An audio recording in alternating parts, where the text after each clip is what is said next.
Hrynewich turned 50K into 500K trading on his phone while caddying on a golf course.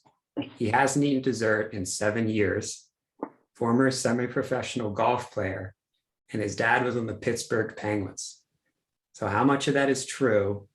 And can you help fill us in on some of those details, Reed? Wow, that is a great introduction. I did not expect that. All of those details are definitely true.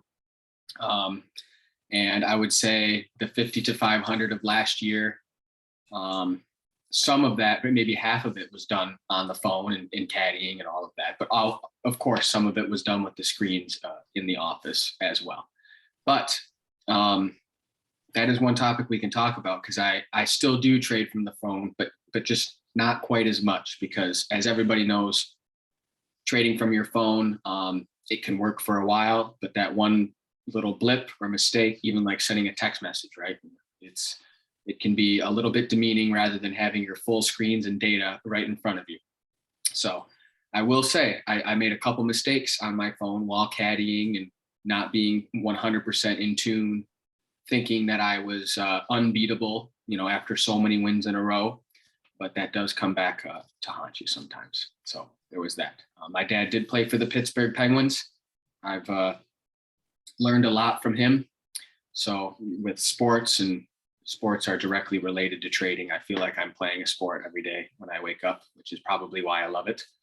And I was a semi-professional golfer. It was a short-lived career, kind of got injured, still like to play. And I really just support my fiance now, who is a professional golfer, very good. And I like to travel around the country with her and trade from a couple of my laptops that I have. So definitely have learned to be a dynamic trader in all different settings. I got 2 different offices. I got hotels with laptops. I got my phone sometimes. So I've just tried to really learn how to use all of the different assets there. So that's about it. Awesome. Yeah. So as far as trading from your phone, yeah, I don't say that in a looking down way at all. Mm-hmm. It's incredibly impressive. And some people who trade with a laptop might take some lessons from you. So what have you learned having that phone as your main trading platform or as your backup? Correct.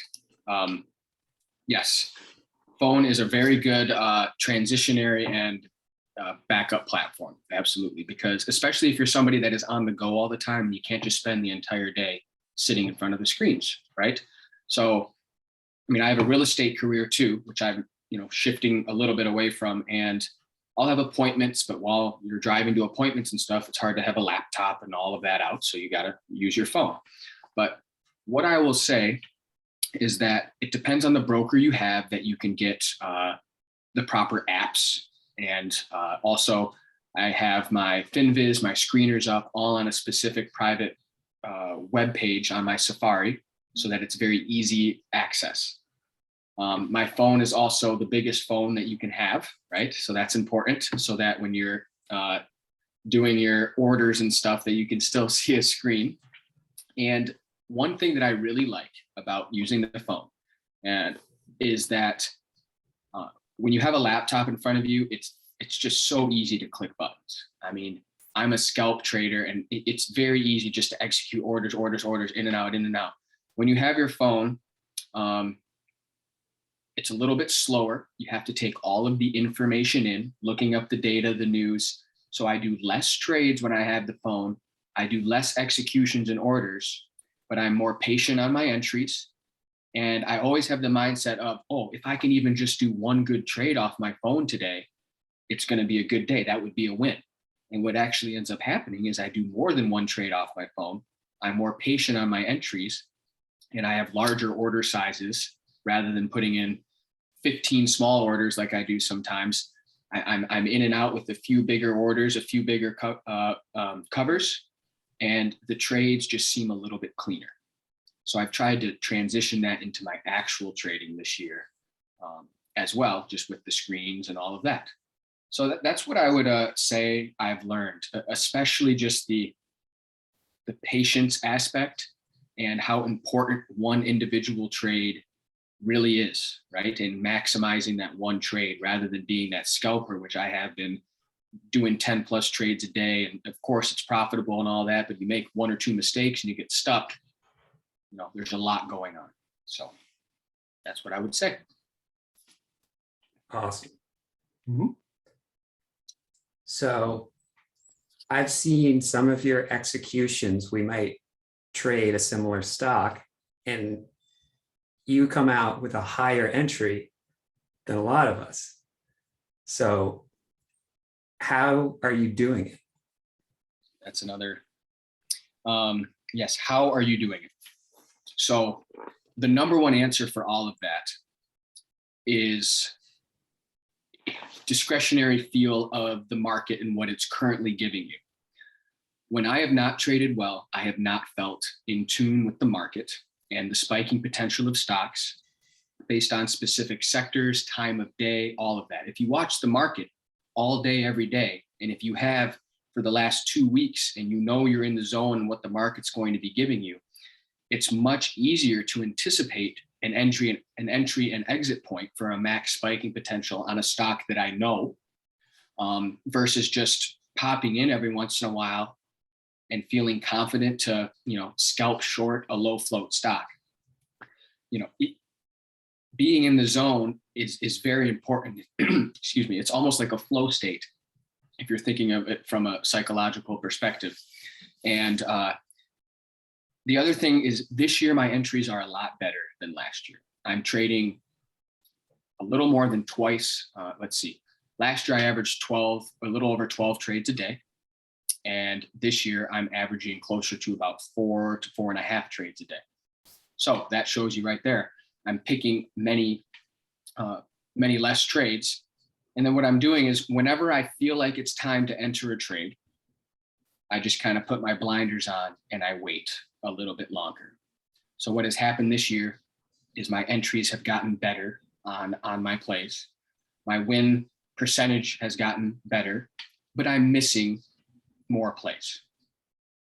Now, when you run the data overall, you can never run data on what you're missing, right? So I probably could be making maybe more money this year if I was trading like I was last year. But I tell you what, when you have clean entries, the stress is just, it's way better and you're leaving less up to the markets. It's less gambling.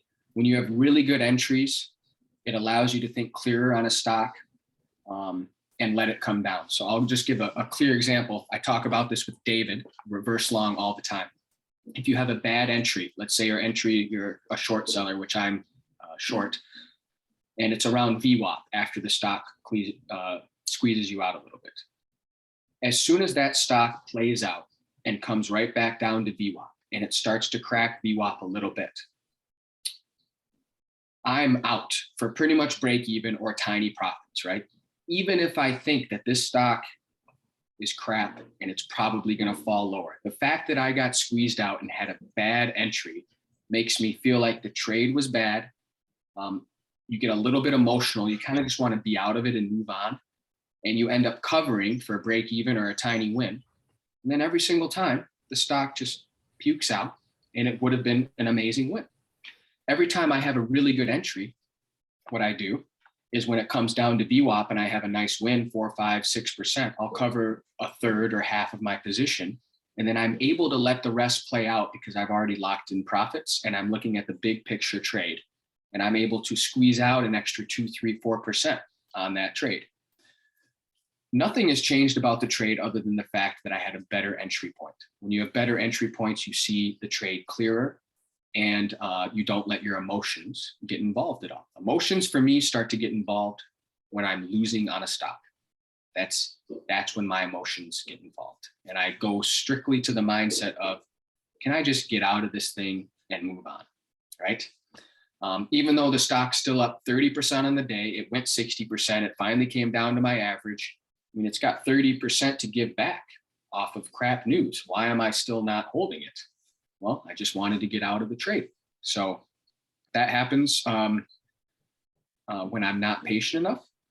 And so I've developed this strategy to try and top tick stocks. And I'll just add one other thing about that, because I do believe position sizing and entries is the most important part of trading. That my initial entry point is always small size.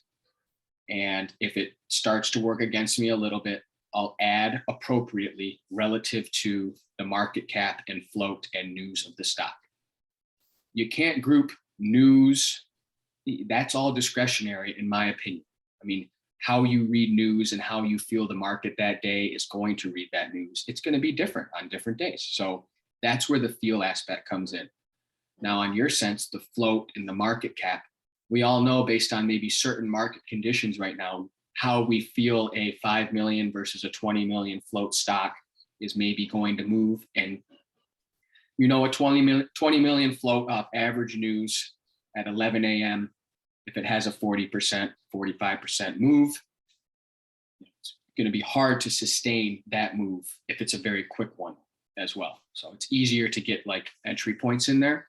So one thing I've gotten better is when I sense that it's the top and I already have a small size, and if it starts to come down and if I feel like it's pulling back, I'll add to my winning position a little bit better. Before, I would just add while getting squeezed, hold my position, wait for it to come down, usually get the win. Trying to add a little bit more on conviction this year to maybe size up on the less trades I'm doing. So that's my description there. I appreciate it. Yes, absolutely. So you're talking about 4 or 5% wins right in the middle of the day. To someone who might just be off the street, hearing about trading the stock market for a 5% win in the middle of the day, it sounds like you're competing with the smartest people in the world. You're trading NASDAQ stocks here. So when someone tries to do what you do, which involves trading some of these very volatile halting stocks, what are they going to run into when they first start? And what do you do that they don't? Interesting. That's good. Well, first of all, I think as a day trader, of course, you can have different edges and trade all different types of market caps and stocks. But one thing that I do know is that there is more manipulation in smaller market cap companies. And also, a retail investor can make more of a difference. Their dollar can go more on a smaller cap company, as well as large institutions are not going to be as involved because they have too large a position sizes to really make any money on these really small cap stocks. So realize that if you're trading small cap companies, you probably aren't going against as many institutional traders. So that's number one. Just realize you're probably going against a bunch of day traders and maybe some smaller funds on a lot of these stocks. And then, of course, the insider algorithms of the companies, right? So that's really who you're playing against. Of course, a lot of them are smart people, but remember, 90+% of traders lose. So I like those odds if you can get pretty good at trading. So there's that in terms of who you are playing against. And I'm sorry, Sam, could you repeat a little bit of that question one more time? Because that's kind of where my mind went. And I want to make sure I answer it. I had the answer and I just want to go back. Absolutely. So I'm picturing myself. Yes. 12 months ago, maybe a little bit longer. Yes. And I'm pulling up YouTube and I see a thumbnail that says 200K in a day with someone's face on it. And he's trading this stock up live and it just went up 30% in the middle of the day. And I might be buying it. I might just be learning about shorting it. And when I start to learn how to short it, I might find that it's very hard to find the top. So what are you doing that's the opposite of these folks? Okay, there we go. 3 things come to mind. One is practice, which would be paper trading. That's number one. Number 2 is doing many long trades. And number 3 is doing many short trades. Okay. So when you're starting off, the idea is never to make money right away. And I was fortunate to pick up on things pretty quickly. Plus I've been involved with the markets at different times, but the goal is to gather information. Okay. And even as I'm winning trades and making money every day right now, hopefully every day, I'm gathering new information every day that's going to help me for the next day. Okay. So your question overall, there's not an answer of like, hey, follow this one guy and learn from it, and you're going to be a good trader or anything like that. I followed many different people, Grittani's videos, Tim Grittani, Stephen Duck's videos. I forget the other guy. There was one other guy that I followed a bit. I watched a lot of Tim Lento webinars, Tim Sykes stuff for penny stocks. But I've made all my money, or 90+% of it, doing my own thing and realizing my own patterns in the market. That is not being arrogant at all. It's just a fact of if you see things happening, you start to put a little bit of money in those positions. You start running data on those types of trades, very small amounts that aren't going to impact your life. And then you start sizing up a little bit when you have a good winning percentage and some conviction. All of a sudden, your accounts start to grow a little bit. You start to take a little bit larger size. As long as you're comfortable with it and you're not getting emotional with that size, it grows, and you've developed one strategy that you think works. And then as you're developing that strategy and continuously trading it, you start to realize other things in the market. And you never have intentions. I never had intentions of, I want to find out about this, and this is exactly how it's going to happen. I let all of the data come to me, the charts come to me, the top gainers in stocks come to me, to the point where when you've seen something many, many times, you start to pick up on things and you pick up on patterns, especially depending on, if you're a left brain or right brain person, and who you are personality wise, you're going to pick up on certain patterns better. You might be a little bit more discretionary or systematic, but at the end of the day, I'm just a huge believer in taking what the market is giving you and sitting in front of the screen for hours and hours and hours until you personally see conviction in what you've seen other people already do, or you find out some new things yourself. And morning spikers last year, so stocks that spike hard in the morning and are in the top 20 gainers on the day that I feel the news is not justified. I was always trading first red days, and I started to see all these spike. And then by the end of the day, they're all like almost red, and they were up 20+% early on. And I'm like, how many of these are giving it back? And then I just started watching that every day. And I started realizing, and then I started running data and all that, 90+% of them would never hold their gains. And this is in the summer, so there's a little bit less Momo buyers going on and everything. So I just started shorting almost all of them, and not even knowing anything about SEC filings, still being only 5-6 months into trading, pretty much winning on every single one of them. So I just saw that pattern. And then I know a little bit about the halts. I saw the halts happening. I saw the halts on GameStop, wanted to learn more about it, started looking into it, and then started realizing that a lot of the halts that gap up out of their first halt pretty much puke out at least to that first halt level before running. And running all the data, I found out that 78% of halts are down at least 5%, 30 seconds out of their halt. That's pretty good numbers, right? And then you start looking at which halts are doing what.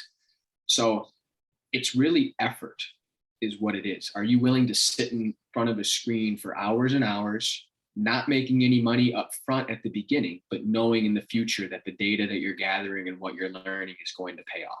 So that's what I would say. Find your own way. Of course, learn from many other people out there, but do not just watch Stephen Ducks and what he does in all of his videos and say, that's how I'm going to trade. Don't do that. And one other point I'm just going to say is, even though I'm 100% a short seller, pretty much, I did start long trading at the beginning. I had to feel everything out and find out what worked for me. And I still always want to know what longs are thinking, even when I'm on the short side. And there's many times where I'm like, it's 2:30 p.m. It's consolidating just below VWAP. It's near the top gainers. It's a low float. this is probably going to test the breakout and either fail if it's a bear market or breakout if it's a bull market today. And, I would say 9 times out of 10, I'm pretty much right. And it's like, I could have traded that long and made a good amount of money, but I'll just never do it because I can't trade long with tight risk. My stop gets hit every single time. So I'm just not good at it. But it's good to know both ends of the spectrum as well. So long answer, but that's that. Appreciate it. Yes. So when I look at your performance over the first year, when I say 50K to 500K, that's what it was. Now I look up to you because your progress is so fast. So I'm taking very small share sizes, but I'm seeing you rocket up to, 10,000% or whatever it is on your account growth in a year.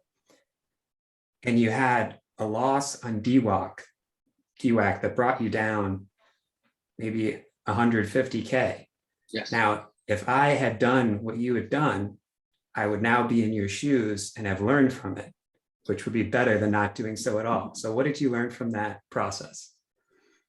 That is a really good question. And I really like how you phrased that, because at the given moment, it hurts like a lot. It really hurts. But when you look at everything relative on the entire year and how the year went and what you learned from that trade, and also PHUN, fun, DWAC and fun together, combined for about that loss,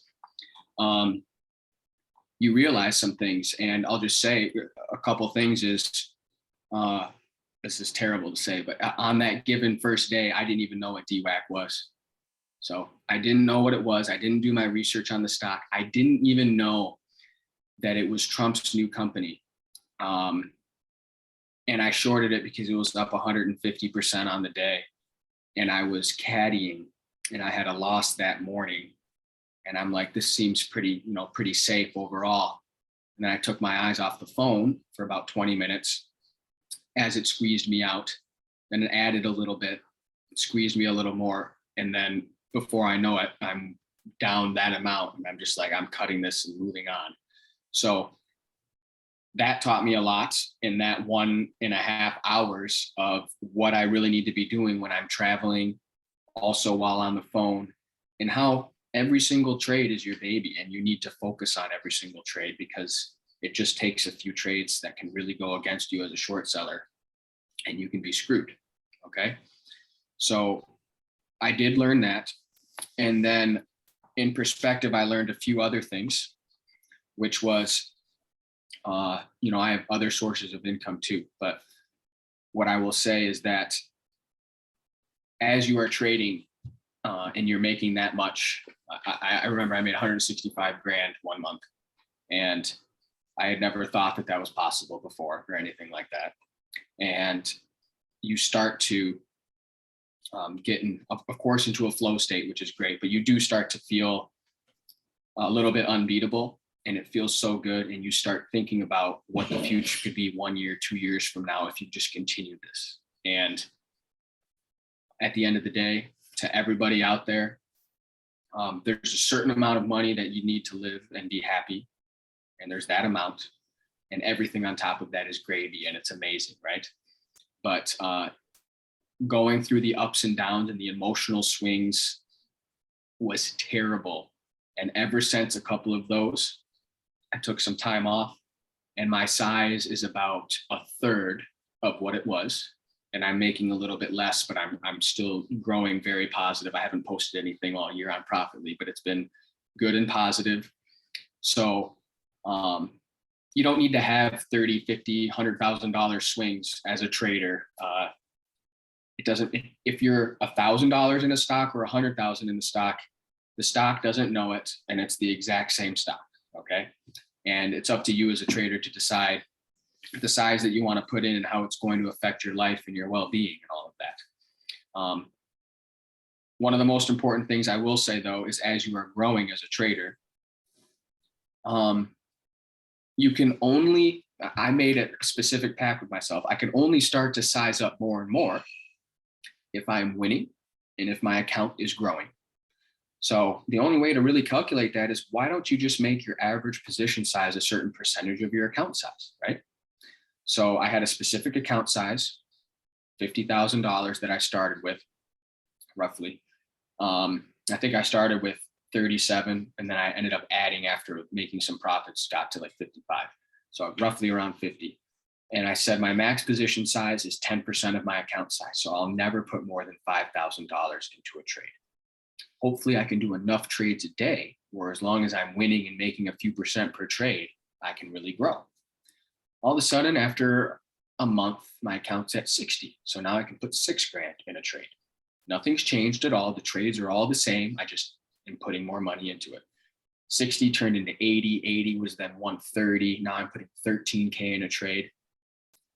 If you do a percentage of your account, and if you continuously are profitable, you will grow, not like this, you will grow exponentially, because that's what exponential growth is. I hit a point where I was putting 50 to 55,000 in some of my trades, and then you get squeezed out 20%, all of a sudden you're down 10, 12 grand already. Mentally, I could not handle a lot of that, and my trading started to suffer a little bit because I was getting emotional with my trades, because I wasn't ready for that amount of money, personally. And then when I came back, which was mid-December, after about a month off, I started sizing down, got back into my flow state, and everything was good. So obviously exponential growth, 50 to 500, that all sounds great, but just grow. One thing is at a percentage of your account size. And then number two is relative to what you can handle mentally. If you can only handle so much right now as a trader, you shouldn't put more in. But what I would say also is, if you have a really good winning percentage and if you're profitable, there's no reason other than you need to convince yourself to start putting a little bit more in, and I would tell you that, if you have a good winning percentage, if you're profitable, and if you feel confident with your strategies, we're not in this game to, we're in this game to make some serious money, to change our net worth, and we enjoy it. That's great, but we still want to make an impact and continue growing in that way. I know you have a little bit of a smaller account, but as you continuously win, if you win a bunch of trades in a row and your account size grows 30%, I would hope that your position sizes grow 30% as well. Right? Appreciate that. Yeah, for sure. Well, you're obviously in a good place. You're got this sort of zenness about you. It seems that you're flowing with the market, you're growing your account safely, you're living a balanced life as far as I can tell. And things look great. So maybe just to wrap this up, what are you looking forward to in the future? Whether that's, family, friends, or trading. Yeah. Okay. Sweet. Thank you for the kind words. I have a few things that I'm definitely looking forward to, and I'd like to come back on at some point too, and we can do a recap. But one, I'm getting married next February to my fiancée, Nishta. We're going to have an Indian wedding. So that's pretty much on my mind all the time right now. So I'm very excited about that. She is definitely the love of my life. And I even took a loss today. It's not that big of a loss, but relative to how I've been trading all year, it was a decent one. I'm having a little bit of a red week now, which will be my first red week of the year. And I come home, and like I said, Nishta's here. Nishta made some margaritas on Cinco de Mayo, and I'm having a great day, and it's totally fine, right? And I'll just say the loss that I took was about $5,500 today, okay? Not some, 50,000 or anything like that dramatically changes. And I'm totally fine about it, right? So I'm making enough money this year to be comfortable, but at the same time, my losses, and that was one of my bigger losses of the year, are still totally manageable, and I know I'm okay, right? So that's one thing that I'm looking forward to, and I'm very grateful for Nishta. And then the other thing is I am starting a fund in a few weeks here. So I'll be trading personally, but I will be trading others' money in a fund. And it's just a small fund, but definitely finding ways to make money. Of course, they always say, make money with other people's money, right? I do that in real estate already. Might as well do it with some trading. So have a good strategy. Don't get too aggressive in the fund. Be able to build some income and not feel like I have to force everything and 5x and 10x my money. Because, you know, if you give people, you know, 20, 30, 40+% returns annually in a fund, they're going to be very happy. So that's another thing that I think has calmed me down a bit as well. Nishta's a professional golfer, so I'll just be traveling around with her, managing my my real estate and my trading. Trading with my friends, all you guys, pre-market. I don't do as much pre-market, but intraday, we've got our groups going. That's fun. Would like to meet everybody in person too in the next couple of years. That'd be cool. So that's everything I got going right now. And it's not all sunshine and rainbows, but at the end of the day, who you surround yourself with is probably the most important thing. So there we go. Thanks, Sam. Thank you, Reed. Happy to have you in my circle, and I'm glad we did this. And is there anything that you would like people to reach out to you about? And if so, how would you like them to do it? Two things that I would say. One, if people want to reach out, probably email is best. And if people have Profitly, they could message me on Profitly. It goes right to my email. But if you want to post my email underneath, it's REEDGOLF, Reed Golf at umich.edu. So you can send emails. I am always willing to chat with people and give opinions on not stock tips, but the process of trading and how it's affecting them. And then on top of that, I'll just say, you know, you're delivering good content. You're a good guy, and I really hope that as you continue trading, that you are able to size up more. And I know it is a little tough at times, and it was for me for a little bit, but run the numbers. And if you're winning more than 50% of your trades, if your wins are bigger than your losses, or if you're, you know, throw a little bit more at it and then all of a sudden ride the wave, and you never know what can happen. So, okay. Will do. Good stuff.